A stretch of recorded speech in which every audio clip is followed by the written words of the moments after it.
Assalamualaikum warahmatullahi wabarakatuh. Perkenalkan, nama saya Farah Arina Zulfa, nomor urut 28, Prodi D4 Keperawatan Gigi semester 7. Terima kasih untuk ibu-ibu kader yang telah hadir pada kegiatan kali ini. Di sini saya akan menyampaikan 3 materi tentang pelatihan kader. Yang pertama materi dasar, yang kedua materi inti, dan yang ketiga materi penunjang. Semoga ibu-ibu dapat mengikuti kegiatan kali ini dengan baik dan semoga kegiatan ini diberikan kelancaran. Sebelum masuk ke materi, terlebih dahulu saya akan memberikan soal pretest untuk mengukur dan mengevaluasi apakah kegiatan ini berjalan dengan yang saya harapkan, yang kami harapkan, yaitu soal ini waktu mengerjakannya 15 menit. Saya bagikan dimulai dari sekarang. Terima kasih ibu-ibu yang telah mengerjakan soal. Langsung saja kita mulai dengan materi yang pertama, yaitu materi dasar. Materi dasar pertama itu UKGM. UKGM itu kegiatan pelayanan kesehatan gigi dan mulut di masyarakat yang diselenggarakan oleh masyarakat sendiri, tapi dengan bimbingan puskesmas, sehingga masyarakat mau dan mampu melakukan tindakan yang tepat dalam masalah kesehatan gigi dan mulut. Dalam kegiatan UKGM ini, kader dan tokoh masyarakat dilatih untuk membantu tenaga kesehatan dalam menyampaikan kepada masyarakat mengenai pembinaan kemampuan untuk pelihara diri di bidang kesehatan gigi dan mulut. Kemudian tugas kader itu memberikan penyuluhan kesehatan gigi sederhana, pemeriksaan gigi anak dan ibu hamil secara sederhana itu dengan kaca mulut.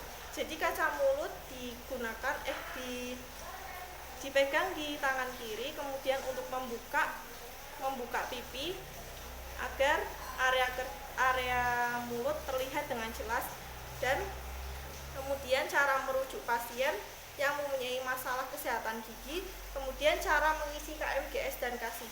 KMGS itu kartu menuju gigi sehat, ini untuk anak-anak.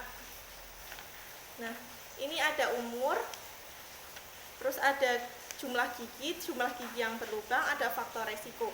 Dan ini ada 3 faktor resiko, tinggi, sedang, dan rendah. Kemudian ini untuk KASI, kartu kesehatan gigi ibu hamil.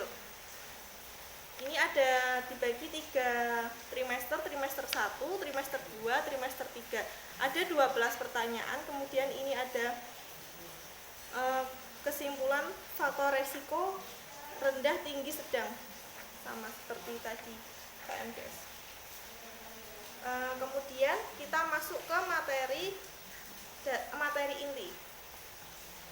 Materi inti yang pertama itu bagian bentuk dan fungsi gigi. Gigi itu berfungsi untuk mengunyah makanan, mengucapkan kata-kata agar jelas, membentuk wajah yang harmonis, dan untuk kecantikan dan penampilan. Kemudian macam-macam gigi itu ada gigi seri. Gigi seri itu yang depan, Bu. Gigi seri 1, 2, 3, 4. Gigi seri itu depan, ya Bu, 4 gigi. Nah, gigi seri ini fungsinya untuk memotong makanan. Kemudian sampingnya itu ada gigi taring. Gigi taring itu untuk menyobek makanan, ya Bu, untuk menyobek makanan. Kemudian ini ada gigi geraham. Gigi geraham itu untuk menghaluskan makanan. Kemudian bagian-bagian gigi itu, gigi yang lapisan terluar itu ada email. Email itu lapisan gigi yang paling kuat, kulit gigi.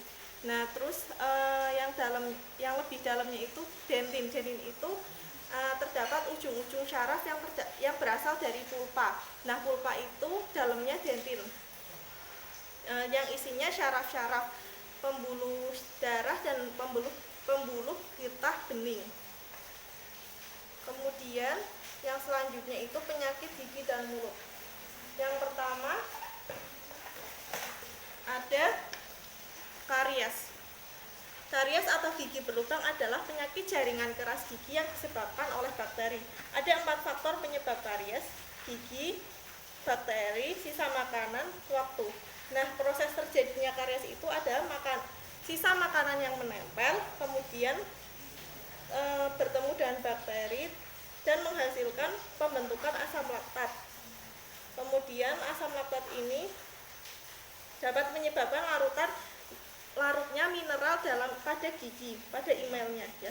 Kemudian terjadilah gigi berlubang. Nah, bagaimana cara mencegahnya? Sikat gigi 2 kali sehari, setelah sarapan dan sebelum tidur. Perbanyak makanan buah dan sayur. Periksa ke klinik gigi 6 bulan sekali. Kemudian penyakit yang kedua itu ada radang gusi. Radang gusi merupakan penyakit pada gusi yang tidak disertai rasa sakit. Tapi rasa sakit itu akan timbul jika sudah parah dan akan berjalan selama bertahun-tahun tanpa diperhatikan. Nah, ini ada gigi sehat dan gigi yang radang. Penyebabnya itu plak gigi, karang gigi, kekurangan vitamin C, hormon yang tidak seimbang. Biasanya terjadi pada ibu hamil karena hormonnya tidak seimbang. Kemudian akibatnya bau mulut, gigi goyang dan akhirnya tanggal. Bagaimana cara mengatasinya? Yaitu pembersihan karang gigi, pemberian vitamin C, dan cara mencegahnya sikat gigi 2 kali sehari, konsumsi buah dan sayur, kontrol ke dokter gigi 6 bulan sekali. Nah, kemudian apa sih karang gigi?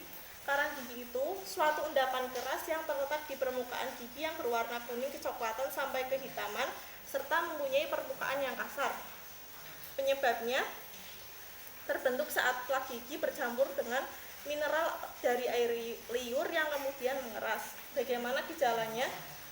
Dikenali dengan lapisan seperti kotoran berwarna kuning, kecoklatan, bahkan kehitaman pada garis gusi dan sulit untuk dihilangkan meskipun sudah dibersihkan atau disikat berulang kali.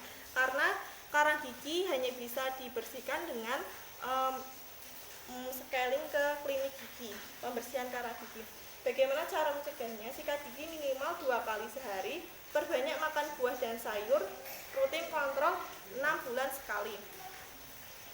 Kemudian selanjutnya yaitu kelompok rawan terhadap gigi dan mulut. Yang pertama itu ada ibu hamil, karena biasanya terjadi radang gusi itu pembengkakan gusi karena gangguan hormonal yang terjadi, dan umumnya itu terjadi pada trimester kedua. Nah, pada ibu hamil trimester pertama dan ketiga itu biasanya terjadi pembesaran pembuluh darah, sehingga untuk ibu hamil pada trimester pertama dan ketiga diharapkan untuk tidak mencabut giginya terlebih dahulu. Kemudian rawan terhadap gigi berlubang juga karena keengganan untuk mengikat gigi. Biasanya ibu hamil itu kadang malas untuk menyikat gigi. Terus sisa asam lambung pada mulut habis muntah itu bisa menyebabkan gigi berlubang karena suasana mulut yang asam. Kemudian balita, karena balita itu minum susu botol atau ASI sepanjang hari, sepanjang malam, setiap tidur sepanjang malam, dan biasanya ibu-ibu itu tidak dibersihkan. Harusnya setiap tidur setelah minum susu botol itu dibersihkan dengan kapas yang diberi air. Nah, terus air hangat. Terus biasanya balita ini kan suka makanan yang manis seperti coklat, permen, es krim. Nah, itu makanya balita ini rawan terhadap kesehatan penyakit gigi dan mulut. Nah, cara sikat gigi yang baik dan benar. Prinsipnya dari merah ke putih seperti ini. dari merah ke putih seluruh permukaan, yang bawah juga dari merah ke putih. Kemudian yang dalam dari merah ke putih dicongkel, bawah merah ke putih, dan yang bagian pengunyahan itu maju mundur.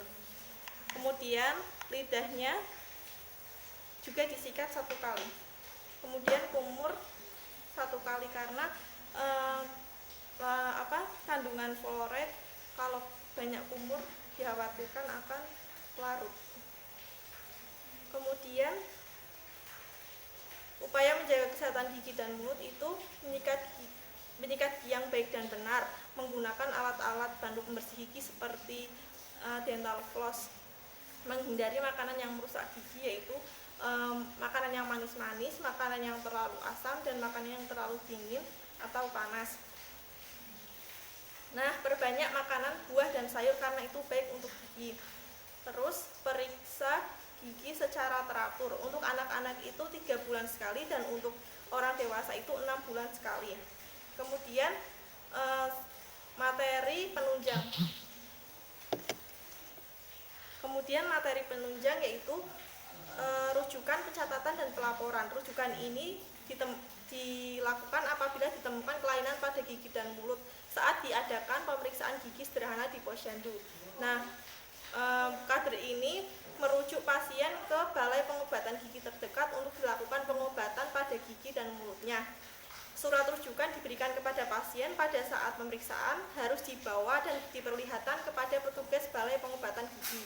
Yang kedua, pencatatan dan pelaporan. Kegiatan-kegiatan yang perlu dicatat oleh kader: yang pertama, penyuluhan; yang kedua, pemeriksaan dan pengobatan sederhana; yang ketiga, rujukan; dan yang ketiga, pencatatan dan pelaporan yang diperlukan itu catatan kegiatan di buku kader, laporan bulanan kegiatan kader. Kemudian ada yang perlu ditanyakan? Jika tidak ada, ini ada soal post test lagi untuk evaluasi. Silahkan. Terima kasih. Mudah-mudahan apa yang sudah saya sampaikan dapat dimengerti dan bisa bermanfaat. Terima kasih untuk ibu-ibu kader yang sudah mengikuti kegiatan hari ini.